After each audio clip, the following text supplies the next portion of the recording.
What We Leave Behind. Chant of the Cliff Dwellings. Written and narrated by Jay Family.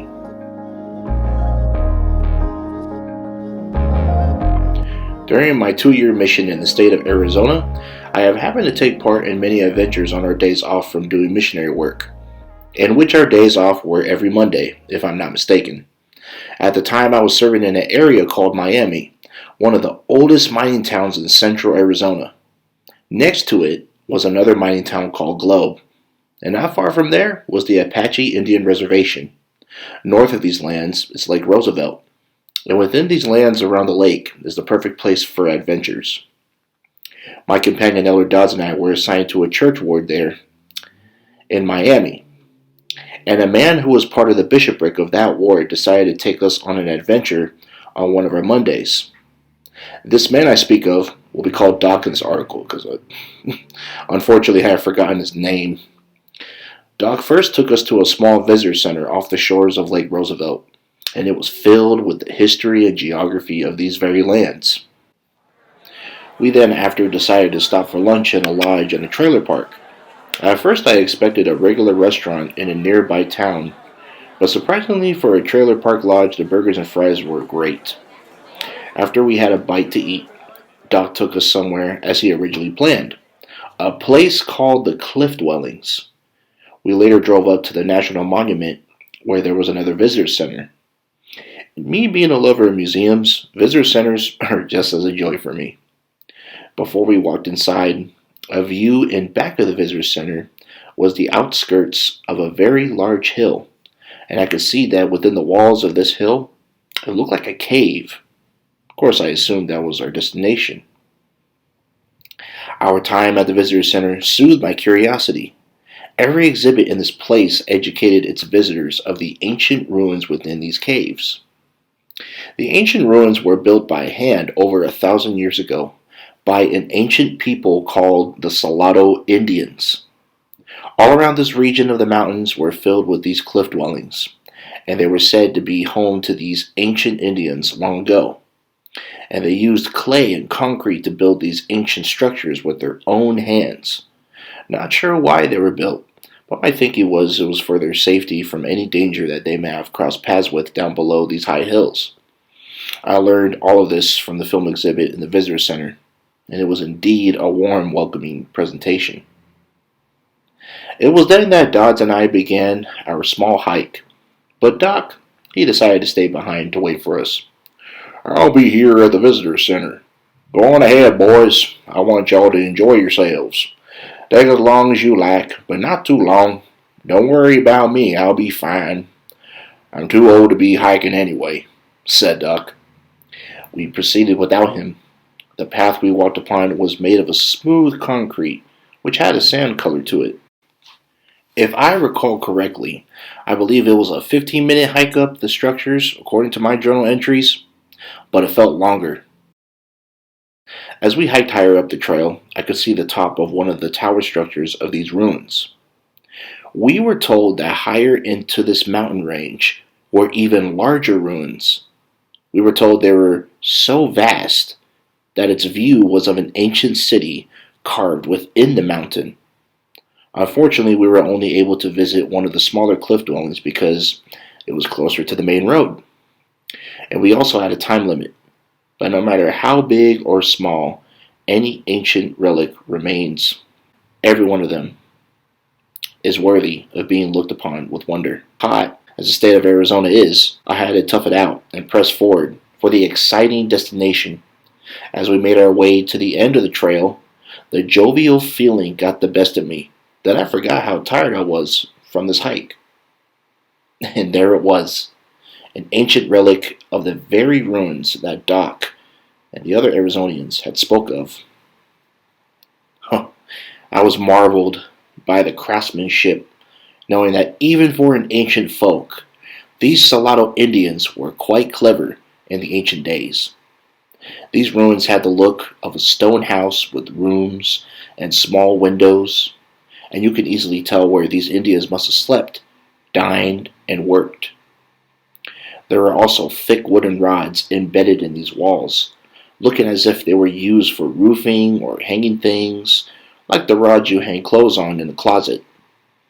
These rods were of dark brown color and looked very ancient, but unfortunately I couldn't tell what kind of wood it was made of. The time that Dodds and I spent in these ruins was like a time machine moment, just imagining that this home, what it might have been like during its prime. Though there was something that amazed me about these ruins that many would see to be unimportant and small. But what I'm about to share with you, readers and listeners, is no matter of little importance, but it gives these ruins its full purpose.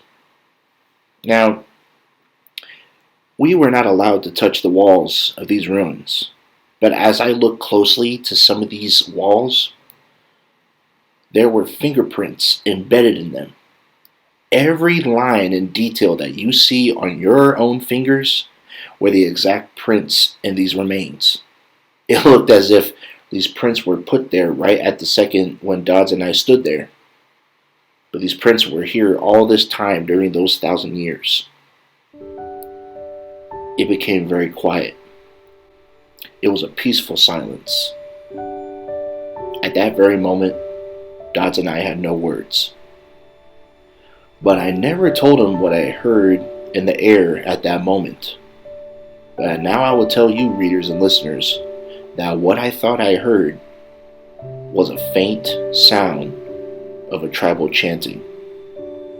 A chant in an ancient tongue that I have never heard before, in which I assume was of an old language of the Salado Indians.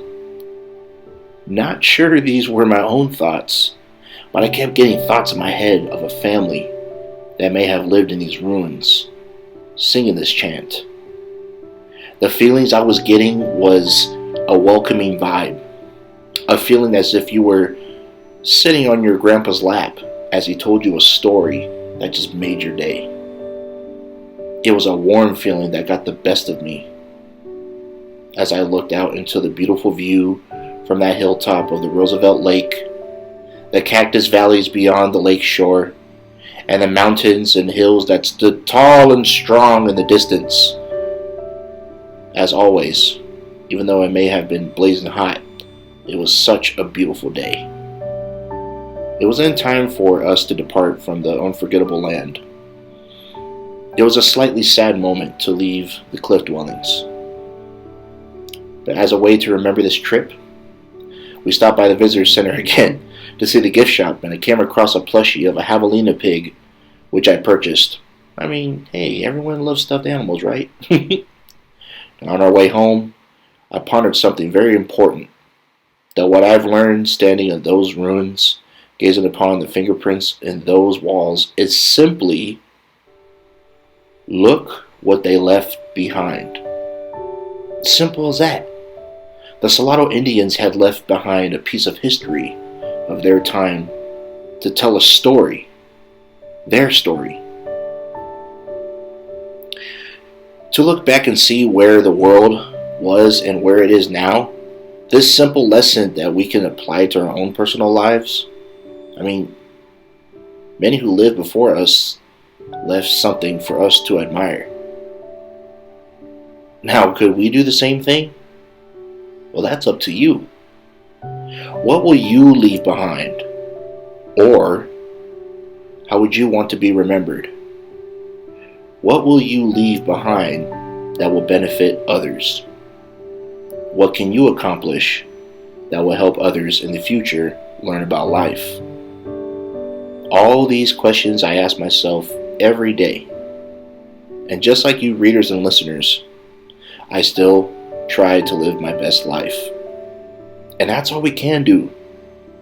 Despite all the sickening things that happen in our world today, there are ways we can go about our business and see that there are good things in this world.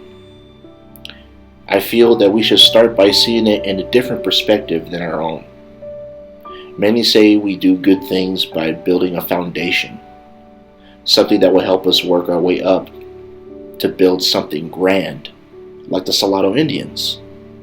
They built a home, lived in it, and who knows what else they have done other than what archaeologists have taught us so far.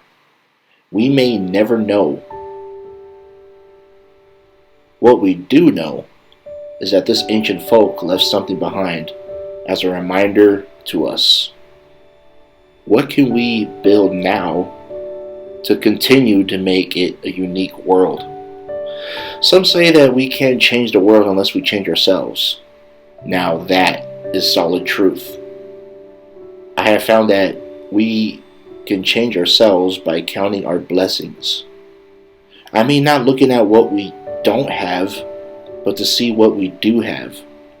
And sometimes that's hard too. I know because I struggle with it myself. And I found that when we do count our blessings, that we will find the beautiful things in the world.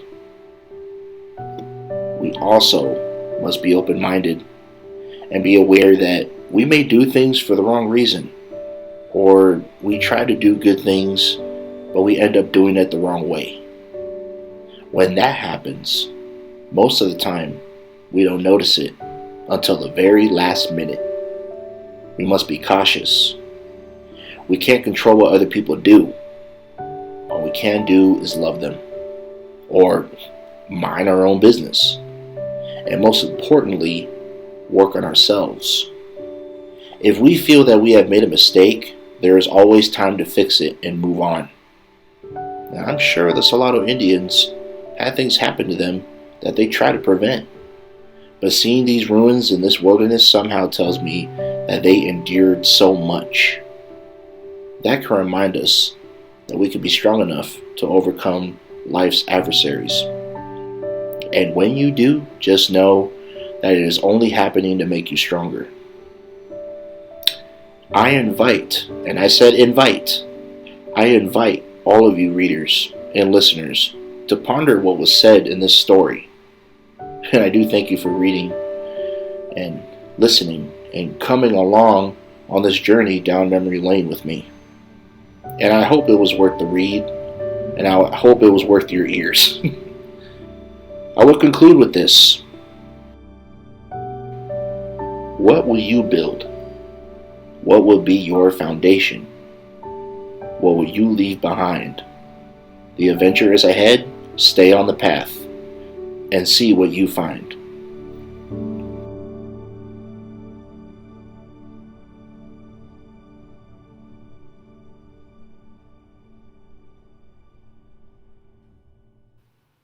Hey, what's going on, everybody? This is J Family coming at you. First of all, I want to thank you guys for visiting my channel and listening to this audiobook. I really thank you guys. I hope that whatever was said in here made your day. If you guys like this video so much, I invite you guys to click that like button, subscribe to my channel, visit my channel, share this video with a friend, check out my Instagram, check out my TikTok, and as always, thank you for listening and love you later.